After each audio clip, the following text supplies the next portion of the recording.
할렐루야. 하나님의 말씀은 창세기 39장 19절에서 23절까지 말씀 보도록 하겠습니다. 창세기 39장 19절에서 23절까지의 말씀 보시도록 하겠습니다. 우리 한 목소리로 같이 합독하실까요? 시작. 그의 주인이 자기 아내가 자기에게 이르기를 당신의 종이 내게 이같이 행하였다는 말을 듣고 심히 노한지라. 이에 요셉이 주인의 그를 잡아오게 가더니 그 옥은 왕의 죄수를 가두는 곳이었더라. 요셉이 옥에 갇혔으나 여호와께서 요셉과 함께 하시고 그에게 인자를 더하사 간수장에게 은혜를 받게 하심에 간수장의 옥중 죄수를 다 요셉의 손에 맡김으로 그 재반 사물을 요셉이 처리하고 간수장은 그의 손에 맡긴 것을 무엇이든지 살펴보지 아니하였으니 이는 여호와께서 요셉과 함께 하심이라. 여호와께서 그를 범사에 형통하게 하셨더라. 아멘. 오늘 말씀의 제목 한번 읽어보겠습니다. 시작. 술 맡은 관원장, 떡 맡은 관원장. 옆 사람 한번 인사할까요? 귀하십니다. 귀하십니다. 감사합니다. 이제 요셉이 애굽으로 끌려가서 바로의 친위대장, 그러니까 바로의 경호를 담당하는 경호대장 보디발의 집으로 팔리게 되죠. 이러한 요셉에 대해서 창세기 39장 2절에서는 여호와께서 요셉과 함께 하심으로 그가 형통한 자가 되어 그의 주인 애굽 사람의 집에 있으니 이렇게 말하고 있어요. 형통하다라고 이야기를 하고 있는 거예요. 그러나 여러분, 우리가 알다시피 요셉이 처한 상황과 형편을 보면 요셉은 결코 형통한 자의 삶이 아닐 수 있습니다. 우리는 이제 생각하기를 비록 요셉이 보디발의 집에 종으로 팔렸다 해도 집안일을 돌보는 총무가 되었으니 이 또한 잘된 일이 아니냐라고 생각을 해요. 한마디로 비록 고난을 받고 있지만 그 고난 가운데서도 일이 잘 풀렸으니 결국은 하나님께서 함께 하시는 것이고 결국은 하나님께서 요셉을 형통하게 하시는 것이다 라고 생각을 하게 됩니다. 하지만 여러분, 요셉은 결코 형통한 사람이 아니었어요. 오히려 하나님께서 요셉과 함께 하심으로 인하여서 그의 인생은 자신이 원하지 않는 방향으로 흘러갔습니다. 솔직히 요셉이 꿈을 꾸게 된 것도 요셉이 꿈을 꾸고 싶어서 꾼 게 아니잖아요. 하나님이 꾸게 하신 것이고 일방적으로 하나님이 요셉 가운데 간섭을 하신 것입니다.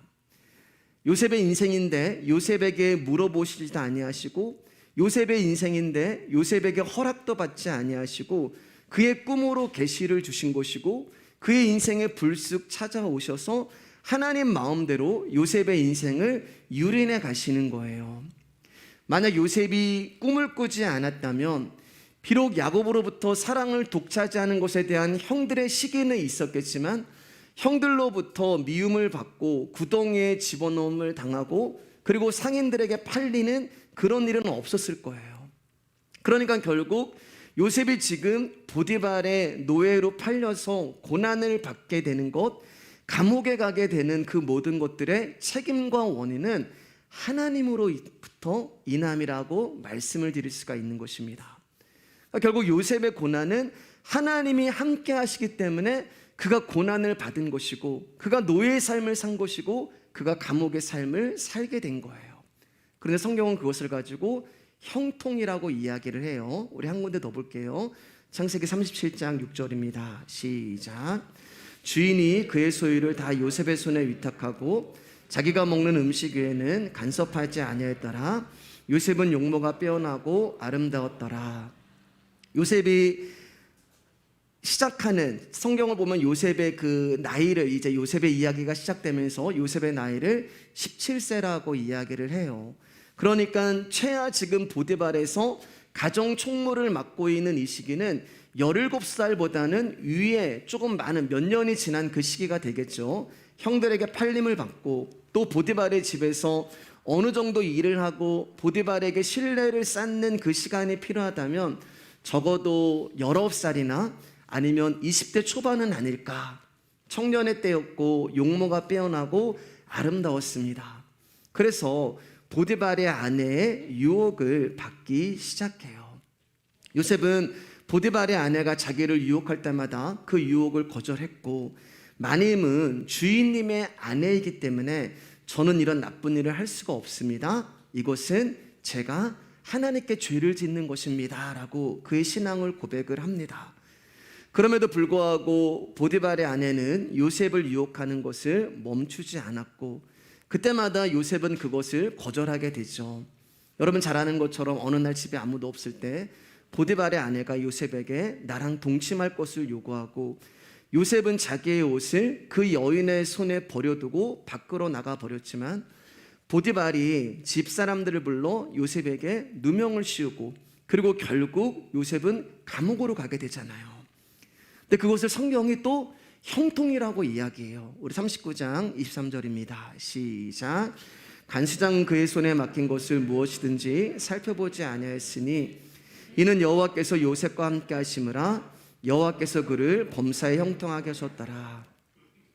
요셉이 보디발의 아내의 유혹을 물리친 것은 내가 악을 행하여서 하나님께 죄를 지을 수 없었기 때문이에요. 이 말은 요셉은 믿음이 있었고 신앙이 있었고 하나님 편에 있었던 자라는 것을 드러내는 증거가 되는 것입니다. 그렇다면 하나님이 요셉이 누명을 쓰지 않도록 지켜주셔야 하고, 하나님이 요셉을 감옥에 가지 않도록 보호하셔야 되는 거잖아요. 그게 우리가 생각하는 하나님의 함께 하심이고 하나님의 형통인데, 요셉의 삶을 보면 여기에서도 하나님이 요셉과 함께 하시는 그 형통을 찾아볼 수가 없어요. 그런데 어떤 사람들은 이 역시도 요셉이 비록 옥에 갇혔지만 하나님이 간수장에게 은혜를 받게 하심으로 요셉이 옥중 계수를 맡게 되고 재반 사무 처리를 맡게 되었으니 이 또한 하나님의 은혜가 아니냐, 하나님의 함께 하심이 아니냐, 형통이 아니냐, 그래서 성경에서 형통하게 하셨다, 하나님이 함께 하셨다라고 말하는 게 아니냐라고 이야기를 해요. 여러분 왜 이렇게 이야기하는지 아세요? 이것이 사람들이 세상을 바라보는 본성이기 때문에 그래요. 무슨 말이냐면은 사람은 항상 지금만 봐요. 사람은 항상 현재만을 바라보면서 지금 나의 일이 잘 되는 것에서 형통을 찾습니다. 그렇기 때문에 노예의 삶에서 총무의 역할을 맡은 것을 형통이라고 이야기하고, 감옥에서 재반 사무를 맡게 된 것을 형통이라고 생각하는 거예요.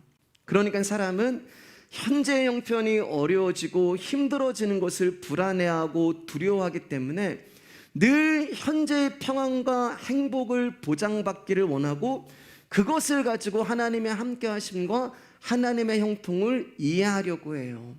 근데 여러분 이게 어떻게 형통이 될 수가 있어요? 옥에서 죄수를 맡은 위치에 올랐다 하더라도 보디발의 집에서 가정 총무로 지내는 것이 더 나은 것이고, 보디발의 집에서 가정 총무를 지내는 것보다 애굽에 팔리지 않고 아버지의 집에서 편하게 지내는 것이 더 나은 거잖아요. 그렇기 때문에 요셉이 현실에서 가정 총무가 되고 옥에서 재반 사무를 맡았다는 것을 가지고 하나님이 함께 하셔, 하나님의 형통이라고 말할 수가 없는 거예요. 그럼 어떤 결론을 내릴 수 있나?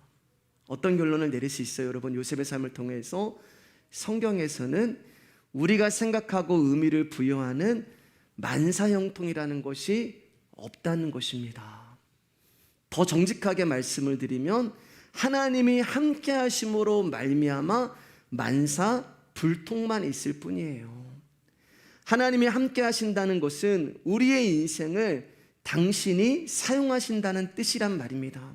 그렇다면 애당초 저와 여러분의 인생은 없는 거예요. 그래서 우리가 지난 시간에도 말씀을 나눴지만 욥기 23장 10절 말씀 가운데 그러나 내가 가는 길을 그가 아시나니, 나는 몰라요.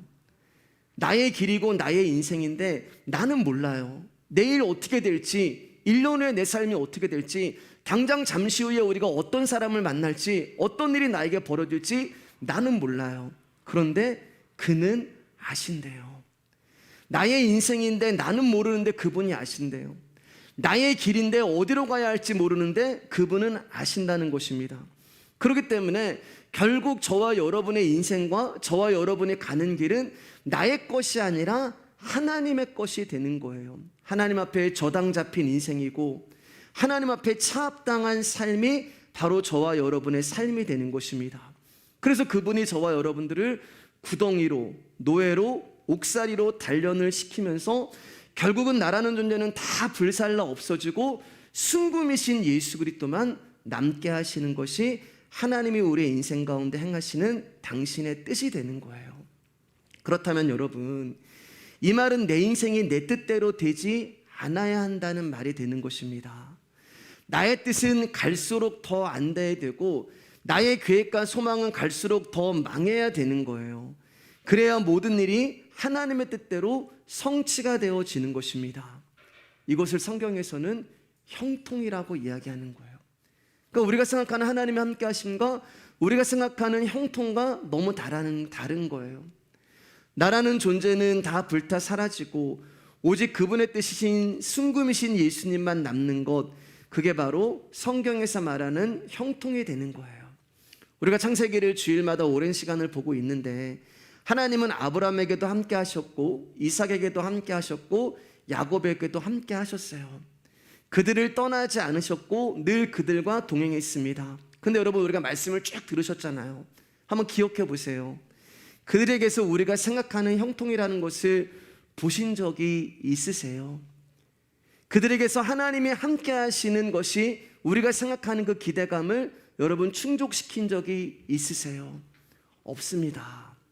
그들이 생각하고 기대했던 하나님의 함께 하심과는 전혀 다른 곳으로 하나님은 그들을 끌고 가셨어요.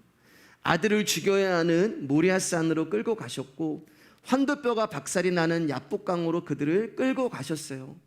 자신의 욕망을 채우기 위해서 하나님의 함께 하심을 구했던 그들을 하나님은 부수시고 박살을 내시고 깨뜨리시면서 진짜 복이 무엇인지를 알게 하시는 것입니다. 환도뼈가 박살이 나고 평생 절뚝발이가 됐을 때 하나님이 야곱의 손에 쥐어진 것은 지팡이 하나밖에 없었어요. 이 지팡이가 없으면 야곱은 걸을 수도 없고 한 발자국도 나갈 수가 없는 것입니다. 그런데 주의 지팡이와 막대기가 나를 안위하시나니 내가 여호와 집에 영원히 살게 되는 거예요. 내가 하나님과 영원히 살게 되고 하나님 나라에서 영원히 살 수 있는 유일한 길은 그분의 지팡이란 말입니다. 그 지팡이가 누구예요? 내가 늘 의지하는 예수, 내가 늘 붙드는 예수, 이 예수 그리스도가 없으면 나는 한 걸음도 갈 수 없는 존재이기에 하나님의 나라는 존재를 다 박살내시고 환도뼈로 부수시고 절뚝박이로 만드신 다음에 그 예수만 붙들고 걸어갈 수 있도록 우리의 인생을 끌고 가시는 것입니다. 그것을 성경에서 형통이라고 이야기하고 그것을 복이라고 이야기하는 거예요. 창세기 37장 5절 말씀입니다. 시작.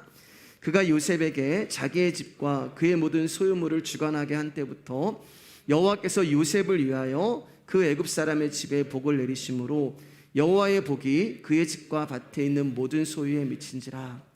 여기 보면 재밌는 말씀이 나와요. 여호와께서 요셉을 위하여 그 애굽 사람의 집에 복을 내리심으로, 그 애굽 사람이라는 사람은 이방인 보디발을 말하는데 이방인 보디발이 복을 받은 이유가 원인이 뭐냐? 요셉 때문이라는 거예요. 하나님이 요셉을 위하여 그의 집에 복을 내리신 거예요. 그런데 여러분, 요셉은 노예고 이 애굽 사람은 주인이 되는 것입니다. 아무리 하나님이 보디발의 집에 복을 내리시고 그로 인해 보디발의 소유가 번창하게 되었다 해도 그것은 절대 요셉의 것이 될 수가 없는 거예요. 요셉의 소유가 되지 않아요. 그런데 왜 성경은 보디발의 집에 복을 내리신 것을 가지고 요셉을 위해서라고 말씀하고 있는 걸까요? 이 말씀은 보디발이 요셉에게 자기의 집과 소유를 주관하게 한 그때부터 복을 내리신 것은 그 복을 받을 수 있는 중심에 요셉이 있었다라는 것을 이 한 절 말씀 가운데 성경이 숨겨놓은 거예요. 보디발은 이방인입니다. 다른 말로 이야기하면 하나님의 구원을 받지 못하는 자예요. 예수 그리스도를 알지 못하는 자입니다. 그래서 이 이방인 보디발은 성경에서 저주받은 자로 규정을 하는 거예요. 그렇기 때문에 그는 하나님의 생명의 복을 누릴 자격이 없는 자가 되는 거예요. 그런데 그가 복을 받습니다. 누구 때문에요? 요셉으로 인하여서 복을 받게 되는 거예요. 이 보디발은 저와 여러분들을 말하는 거예요. 저와 여러분들은 죄로 말미암아 저주받아 죽을 수밖에 없는 그런 존재가 되었어요. 이러한 저와 여러분에게 예수 그리스도의 지팡이가 함께 해주시는 거예요. 그분의 지팡이로 말미암아 저와 여러분들이 그분의 복을 받는 것입니다. 무슨 말씀인지 아시죠? 하나님이 복을 주시는 분은 딱 한 분밖에 없어요. 예수님. 복의 근원 강림하사 그 내려오는 복은 우리 가운데 물질적인 복이 아니라, 우리 가운데 어떤 명예를 주는 복이 아니라, 우리의 이름을 뛰어나게 하는 그런 복이 아니라 하늘에서 그런 것이 안 내려와요. 하늘에서 내려온 자 외에는 하늘로 올라갈 자가 없다고 그러잖아요. 그러니까 하늘에서 내려온 것은 어떤 존재를 말하는데, 그 복이 강림했다고 하는 그 의미는 뭐냐면은 예수 그리스도를 말씀하는 거란 말입니다. 그러니까 하나님의 복은 예수님은 한 분이에요. 그런데 그 하나님의 복 되신 예수 그리스도가 저와 여러분 안과 함께 하시고 저와 여러분 안에 그분이 거하시기 때문에 예수님만이 형통이고 예수님만이 함께 하심인데, 그 하나님의 함께 하심과 형통 되시는 예수 그리스도가 우리 안에 계시기 때문에 그 예수를 위하여서 복을 내리시는데, 저와 여러분들이 예수님이 받는 복을 동일하게 받고 있는 거예요. 그 이야기를 하고 있는 것입니다. 요셉에게 하나님이 함께 하시고 하나님이 요셉을 형통하게 하시는데, 그 혜택의 복을 누가 받냐? 그 복을 받을 자격이 없는 이방인인 보디발이 누리고 있는 거예요. 그러니까 여러분, 저와 여러분이 복을 받아서 구원을 얻고 그분의 자녀가 되는 일에 우리가 한 게 아무것도 없다는 것입니다. 그렇기 때문에 믿음이라는 세계는 우리의 생각과 우리의 상식을 초월한 세계가 되는 거예요. 우리의 생각과 우리의 상식으로는 도무지 계산할 수도 없고 접근할 수도 없는 것이 믿음의 세계가 되는 것입니다. 그래서 이 영적인 세계를 깨달을 때마다 나라는 존재의 무너짐을 경험하게 되는 거예요. 나의 모든 것이 완전히 무너지고 예수 그리스도의 의로우심만 부각되고 높임받는 것이 하나님의 뜻이요 하나님의 일이 되는 것입니다. 시편 105편 16절에서 19절 말씀입니다. 시작. 그가 또 그 땅에 기근이 들게 하사 그들이 의지하고 있는 양식을 다 끊으셨도다. 그가 한 사람을 앞서 보내셨으며 요셉이 종으로 팔렸도다. 그의 발은 착고를 차고 그의 몸은 쇠사슬에 매었으니 곧 여호와의 말씀이 응할 때까지라. 그의 말씀이 그를 단련하였도다. 여기 16절 말씀 보면 하나님이 그 땅에 기근이 들게 하시고 그들이 의지하고 있는 양식을 다 끊으셨도다라고 말씀하고 있어요. 하나님이 끊으신 거예요. 왜 끊으셨을까요, 여러분? 이 땅의 양식 의지하지 말라고 끊으신 거예요. 그 말씀은 저와 여러분들은 땅의 양식을 의지해서 살아가는 자들이 아니라 하늘의 양식으로 사는 자들이 되는 것입니다. 그런데 이 양식을 우리 가운데 주시기 위해서 하나님이 한 사람을 앞서 보내셨는데 그가 바로 요셉이다라고 말씀하고 있는 거예요. 지난 수요 예배 때 앞서가는 자들에 대해서 말씀을 드렸어요. 여러분 수요 예배 다 말씀 들으신 줄 믿습니다. 근데 제가 이거 헷갈리실까 봐 이 부분 짚고 넘어가 드릴게요. 우리가 지난 수요 예배 때는 앞서가는 자들에게 말씀을 드렸어요. 우리는 하나님을 사랑하고 교회를 위한다고 하면서도 하나님보다 앞서가는 경향이 너무 많아요. 주님을 사랑한다고 이야기하면서도 나도 모르게 앞서가는 거예요. 앞서간다는 것은 주님의 마음을 알지 못하는 것입니다. 주님의 뜻과 생각을 알지 못하는 거예요. 그들을 앞서가는 자라고 이야기합니다. 근데 여기 시편에서 말하는 요셉은 앞서가는 자가 아니라 앞서 보내심을 받은 자가 되는 거예요. 보내셨음이며. 그러면 보냄을 받았다는 것은 보냄을 받은 사람의 뜻과 마음을 가지고 목적지로 가는 거예요. 그렇기 때문에 나라는 존재가 없습니다. 내가 없는 거예요. 앞서 가는 자는 내가 가는 거예요. 그러나 앞서 보냄을 받은 자는 보냄을 받은 자의 뜻을 가지고 가는 것입니다. 오직 보냄을 받은 사람의 뜻과 계획과 목적만 가지고 그 보냄의 일을 완성하고 순종하는 것이 앞서 보낸 자의 사명이 되는 것입니다. 그래서 요셉을 하나님이 먼저 보내신 거예요. 그런데 성경에서는 앞서서 보내셨다고 하는데 현실은 팔려온 겁니다. 현실은 구덩이고 현실은 노예고 현실은 감옥이에요. 현실은 발에 수갑을 차고 몸은 쇠사슬에 묶여 있는 죄인의 모습이 되는 것입니다. 근데 이 모든 것들을 뭐라고 말씀하시냐면은 하나님의 말씀을 이루기 위한 것이라는 거예요. 여러분, 이게 무슨 말씀을 이루는 거예요?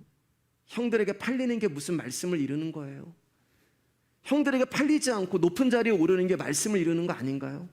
구덩이에 빠지고 노예로 가고 감옥에 가는 것이 무슨 말씀을 이루는 거예요?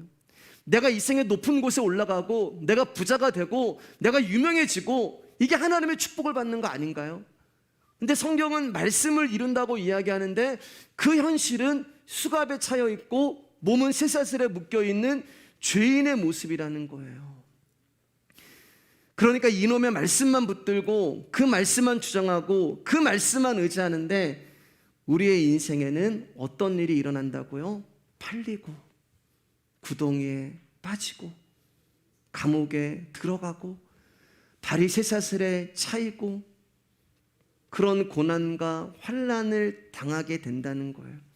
근데 성경은 그것이 말씀을 이루는 것이고 말씀이 그를 단련하는 거라고 말씀하고 있습니다. 그러니까 여러분 삶에 내가 말씀만 붙들고 있고 내가 말씀만 의지하는데 요셉과 같은 어려움이 있고 요셉과 같은 고난이 있다면 할렐루야 감사하시기를 바랍니다.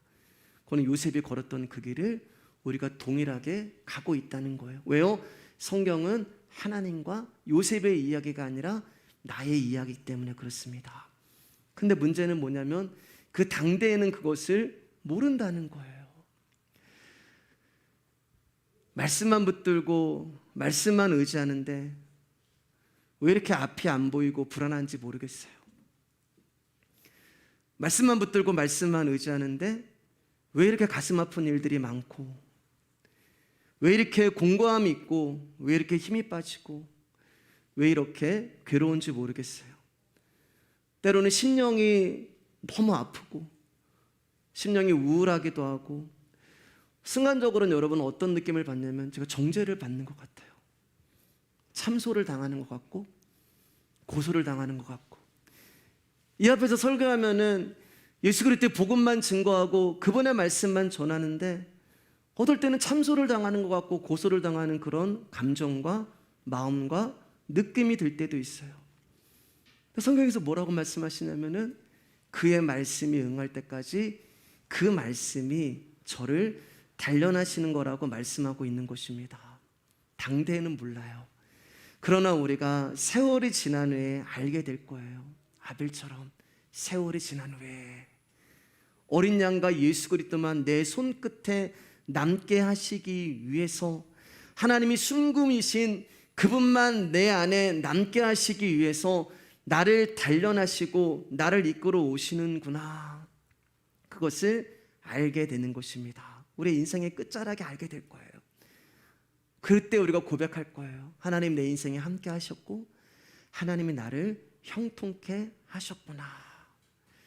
여러분 지금은 어렵고 힘들고 공고할 수도 있습니다. 그러나 먼 훗날 이 모든 것이 하나님의 섭리라는 것을 깨달을 날이 올 거예요.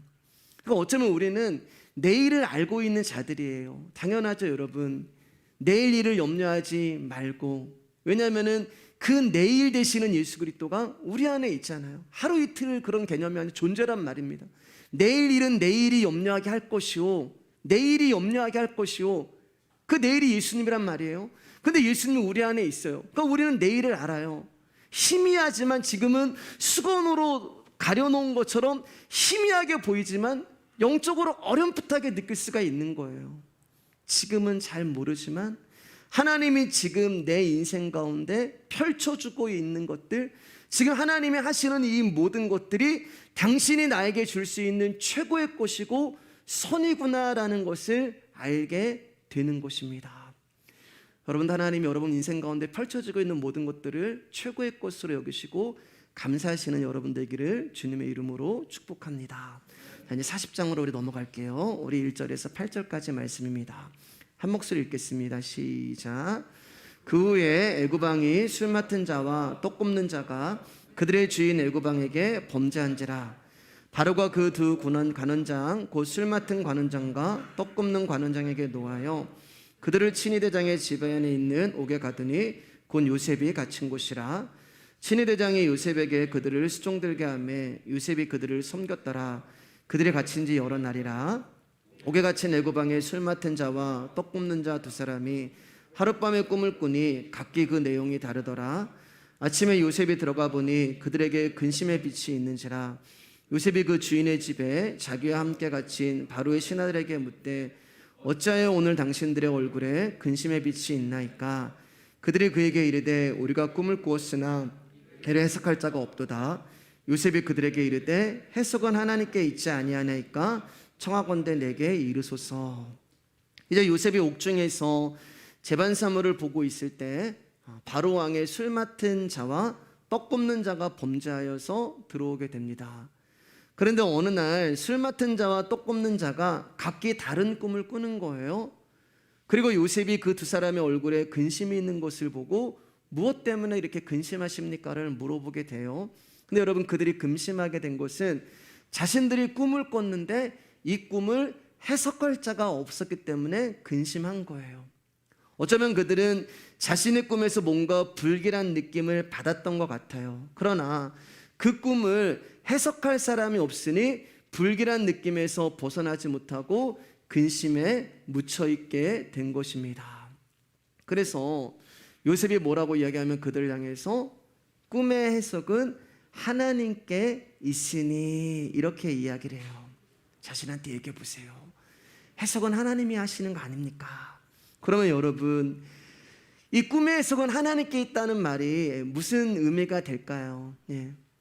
여러분, 하나님은 우리가 꿈을 꾸면 그 꿈을 해몽해 주시는 일간신문에 나온 광고나 올려서 돈을 받는 무당이나 점쟁이가 아니에요.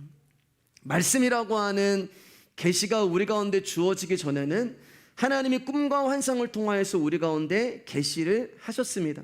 그러나 그 말씀의 본체가 되시는 예수 그리스도가 이 땅에 오셔서 성경이 완성이 되고 말씀이 육신이 되고 십자가에 죽으시고 그분의 영이 우리 안에 들어오심으로 말미암아 이제 더 이상 하나님은 꿈으로 환상으로 우리 가운데 계시해 주시지 않으시는 거예요. 말씀으로 계시는 거예요. 그분이 우리와 함께 하시는 거예요. 그러니까 자꾸 예수 그리스도를 믿으면서도 꿈 꾼 거 가지고 어떤 거기에 자꾸 의미를 부여하려 하고 복과 와를 그 꿈으로 통해서 해석하려고 하고 내일을 이야기하는 사람은 그 안에 예수 그리스도의 말씀이 없다는 증거가 되는 거예요. 그러면 요셉이 꿈의 해석은 하나님께 있습니다라고 하는 의미가 무엇일까요? 그것은 여러분, 사람이라는 운명은 하나님께 붙들려 있다는 이야기가 되는 것입니다. 잘 들어보세요.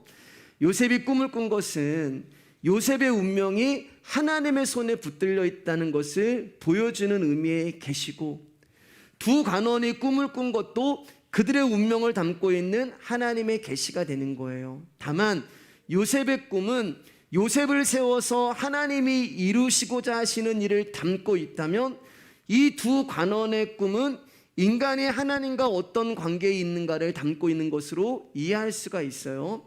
두 관원의 꿈은 그들의 꿈이, 그들의 운명이 하나님께 달려있음을 말씀하고 있는 것입니다. 다시 말해서 인간의 운명에 대한 해석은 하나님과의 관계 안에서만 이게 풀어지고 해석될 수가 있다는 거예요.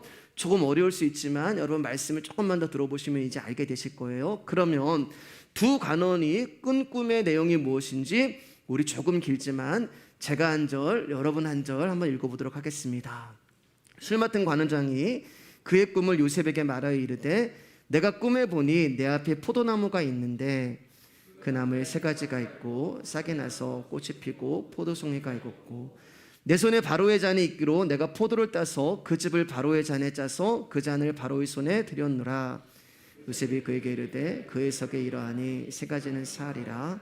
지금부터 사흘 안에 바로가 당신의 머리를 들고 당신의 전직을 회복시키리니 당신이 그 전에 술 맡은 자가 되었을 때와 하던 것 같이 바로의 잔을 그의 손에 드리게 되리이다. 당신이 잘 되시거든 나를 생각하고 내게 은혜를 베풀어서 내 사정을 바로에게 아뢰어 이 집에서 나를 건져 주소서. 나는 히브리 땅에서 끌려온 자요 여기서도 옥에 같은 일을 행하지 아니하였나이다. 떡 굽는 관원장이 그 이삭이 좋은 것을 보고 요셉에게 이르되 나도 꿈에 보니 흰떡 새 광주리가 내 머리에 있고 매니 광주리에 바로를 위하여 만든 각종 구운 음식이 있는데 새들이 내 머리에 광주리에서 그것을 먹더라. 요셉이 대답하여 이르되 그 해석은 이러하니 새 광주리는 사흘이라.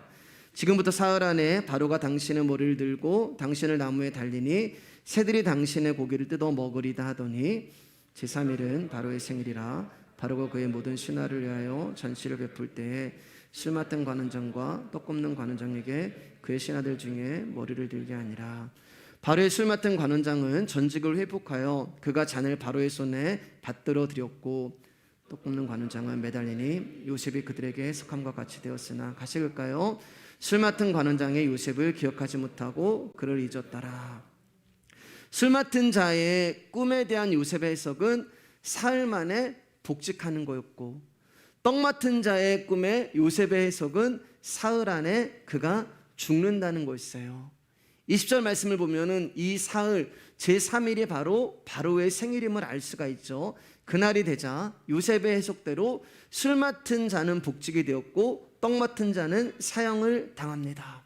그러면 여러분, 그들이 꿈을 꿨다고 해서 그들이 누구는 복직이 되고 누구는 죽임을 당하는가? 그렇지 않다는 거예요. 꿈을 꾸지 않아도 살 사람은 살고 꿈을 꾸지 않아도 죽을 사람은 죽는 거예요.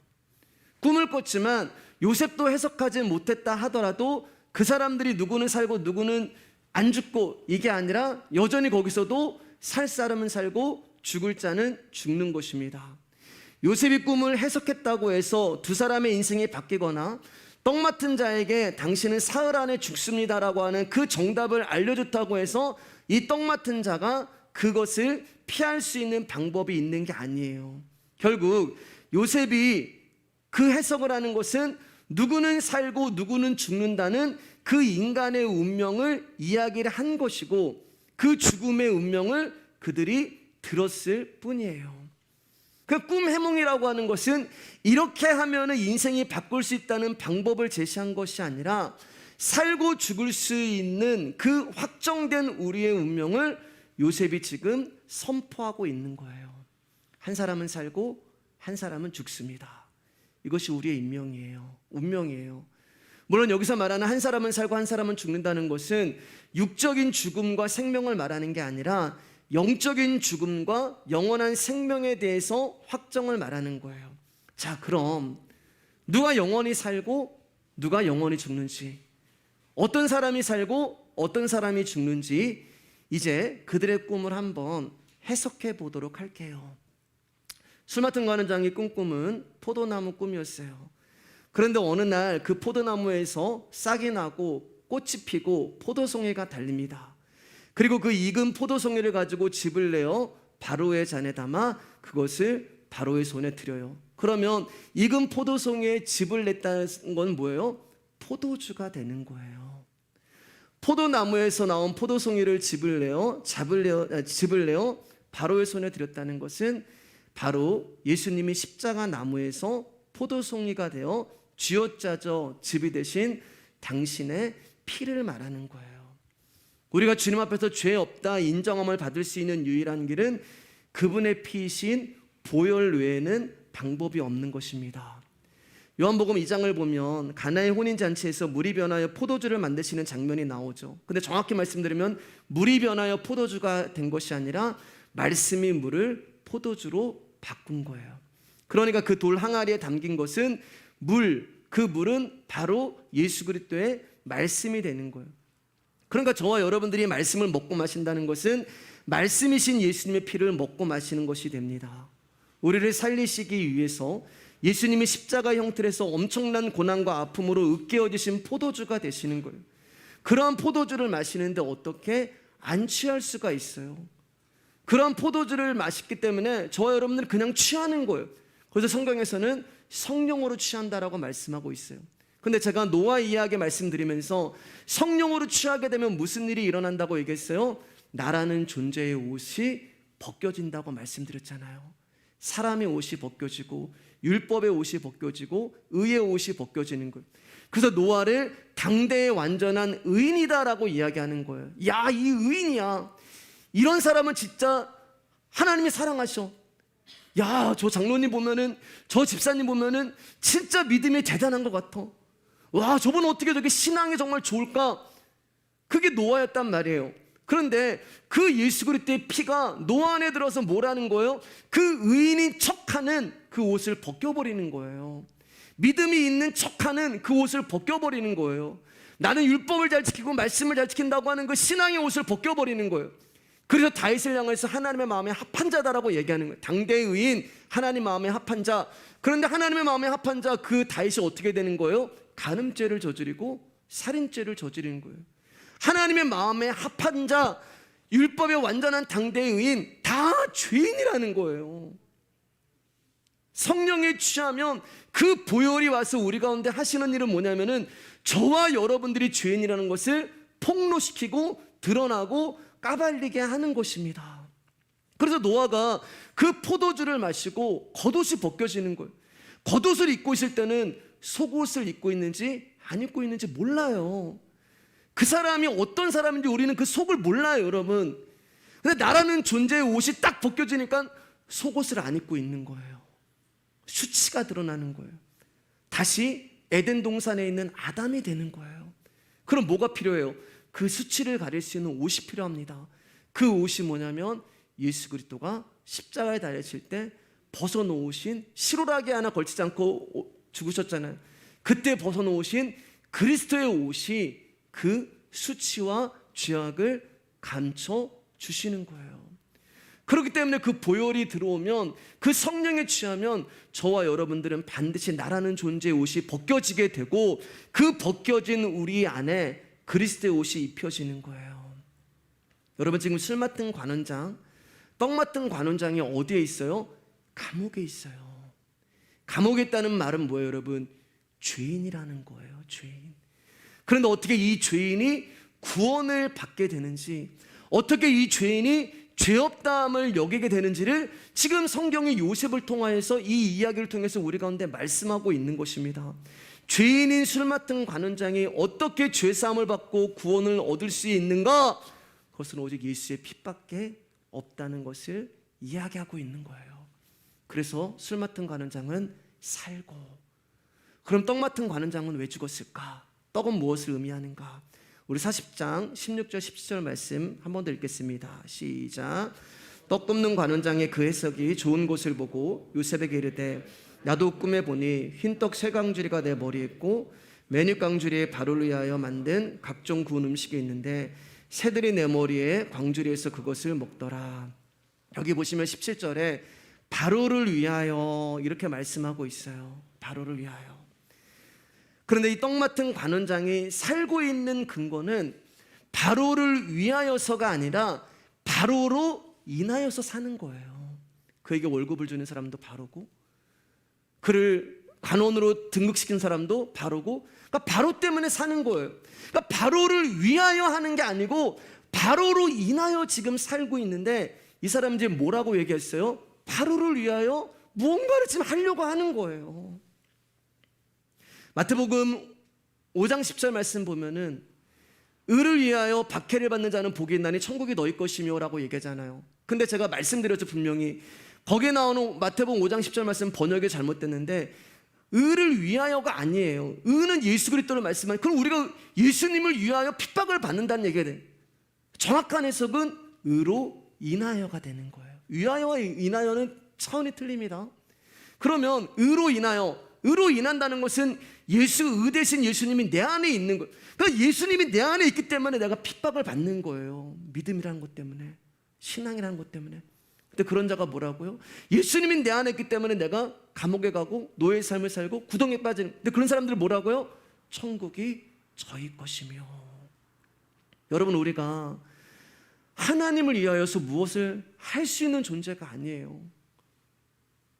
여러분, 여기 보면 바로를 위하여 무언가를 하려고 했기 때문에 이 떡 맡은 관원장이 심판을 당하게 되는 것입니다.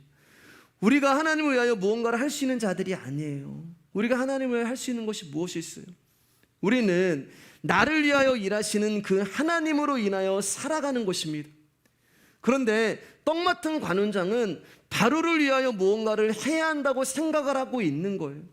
하나님이 우리 가운데 받으시는 것은 하나님이 우리 가운데 주신 것만 받으십니다.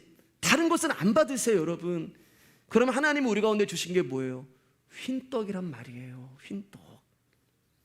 그분이 우리 가운데 주신 것은 10가지도 아니고 100가지도 아니고 2가지도 아니고 한 가지만 주셨는데 그게 흰떡이에요. 이 떡은 나의 몸이니. 제자들 가운데 예수님이 당신이라는 몸 흰떡을 띄워주신, 그러니까 하나님이 우리 가운데 주신 것은 예수님 한 분이에요. 이 예수님 한 분이 다른 것들을 추가하면 심판을 당하는 거예요. 여기 16절 17절 말씀 보니까 이 떡 맡은 관원장이 무슨 짓을 하고 있어요? 흰떡 위에, 맨 위 광주리 위에, 흰떡 위에 바로를 위하여서 각종 구운 식물을 얹혀놓는, 말씀이 가려져 버려요. 흰떡만 드렸으면 이 관원장은 살았을 거예요. 그런데 그 흰떡 위에 각종 구운 음식을 올려놓는 거예요. 얹혀놓는 거예요. 쌓아놓는 거예요. 흰떡이 보이지 않습니다. 나에게 주신 흰떡이신 예수 그리스도의 말씀만 가지고 하나님 앞으로 나가야 되는데 거기 자꾸 뭔가가 추가가 되는 거예요. 뭔가가 자꾸만 올라가고 있는 거예요. 이것도 해야 되고 저것도 해야 되고 이것도 올려야 되고 저것도 올려야 되고. 하나님의 아들은 무엇을 하는 자들이 아니라 오직 말씀으로 사는 자들이에요. 그래서 마태복음 4장 말씀 보면은 네가 하느님의 아들이거든 돌이 변화에 떡이 되게 해봐. 자꾸 뭘 해보라고 해요. 근데 예수님이 뭐라고 말씀하세요? 사람이 떡으로만 사는 것이 아니요 하나님의 말씀으로 사는 것이다. 우리는 흰떡만 가지고 나가야 되는 거예요. 근데 흰떡에 자꾸 뭔가를 추구하는 것입니다. 때는 거기에 우리 봉사도 추가하고 헌신도 추가하고 이것도 추가하고 저것도 추가하고 어느 날인데 그 떡이 보이지가 않아요. 각종 구운 식물만 보이지 떡이 보이지 않습니다. 사랑하는 여러분, 하나님의 아들임을 입증할 수 있는 유일한 것은 흰떡이 내게 있느냐 없느냐가 되는 거예요. 말씀을 양식으로 취하는 자들, 흰떡이신 말씀을 배고파하면서 목말라하는 자들, 그들만이 하나님의 아들이 되는 것입니다. 그런데 우리는 이 떡에 자꾸 다른 것들을 덮어버리는 거예요. 그래서 떡 맡은 관원장이 심판을 당하는 거예요. 누구는 살고 누구는 죽어요. 내가 예수 그리스도만 붙드는 사람은 살고 예수 그리스도 외에 다른 것들을 붙드는 사람은 죽는 것입니다. 마태복음 7장 21절 23절 읽고 말씀 이제 마칠게요. 시작. 나더러 주여 주여 하는 자마다 다 천국에 들어갈 것이 아니요 다만 하늘에 계신 내 아버지 뜻대로 행하는 자라야 들어가리라. 그날에 많은 사람들이 나더러 이르되 주여 주여 우리가 주의 이름으로 선지자 노릇하며 주의 이름으로 귀신을 쫓아내며 주의 이름으로 많은 권능을 행하지 아니하였나이까 하리니 그때 내가 그들에게 밝히 말하되 내가 너희를 도무지 알지 못하니 불법을 행하는 자들아 내게서 떠나가라 하리라. 그날에 마지막이란 말이에요. 저 여러분들이 이 땅을 떠나서 주님 앞에 서는 그날을 말하는 것입니다. 그때 많은 사람들이 자기의 공로를 가지고 이야기합니다. 주님, 내가 주님의 이름으로 선지자 노릇했어요. 내가 주님의 이름으로 권능을 행했어요. 내가 주님의 이름으로 말씀을 증거했어요. 이게 선지자예요. 말씀을 증거하는 사람. 쉽게 말하면 내가 주의 이름으로 목사하다 왔어요. 그 얘기를 하는 거예요. 근데 주님의 답이 뭐예요? 내가 너희를 알지 못한다는 거예요. 왜요, 여러분? 많은 사람들이 주여 주여 하며 주의 이름으로 말씀 전하고 구제도 하고 선행도 하고 헌금도 하고 전도도 하고 선교도 하고 교회를 세우고 부흥을 시켰어요. 근데 그들 안에 당신의 뜻인 아들의 생명이 없다면 저와 여러분들은 심판을 받는 거예요. 여러분, 이 사람들이 왜 심판을 받는지 아세요? 말씀을 보면 우리가 주체가 되는 거예요. 우리가 주의 이름으로 선지자 노릇했고, 우리가 뭐예요? 나라는 거잖아요. 예수님 때문에 복음 전하고 예수님 때문에 전도하고 예수님 때문에 병 고치고 예수님 때문에 귀신 쫓고, 이게 아니라 뭐라고요?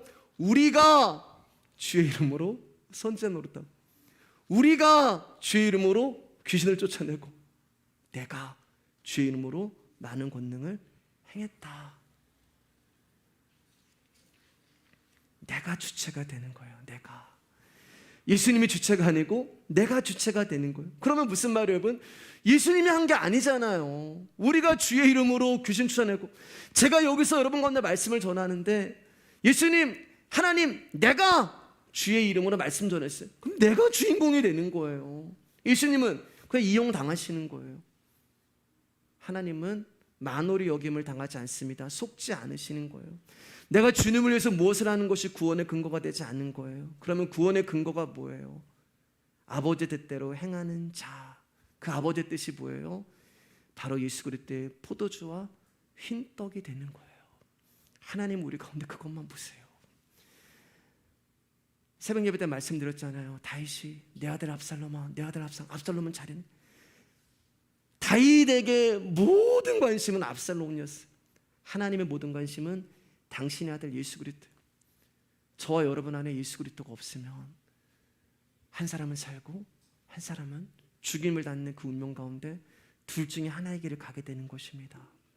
제가 지난 수요 예배 때 제가 하나님 앞에 기도하면서 하나님 왜 저를 목회자로 세우시고 교회를 개척하게 하셨습니까? 라는 기도에 하나님이 저에게 그런 마음 주셨다고 말씀했잖아요.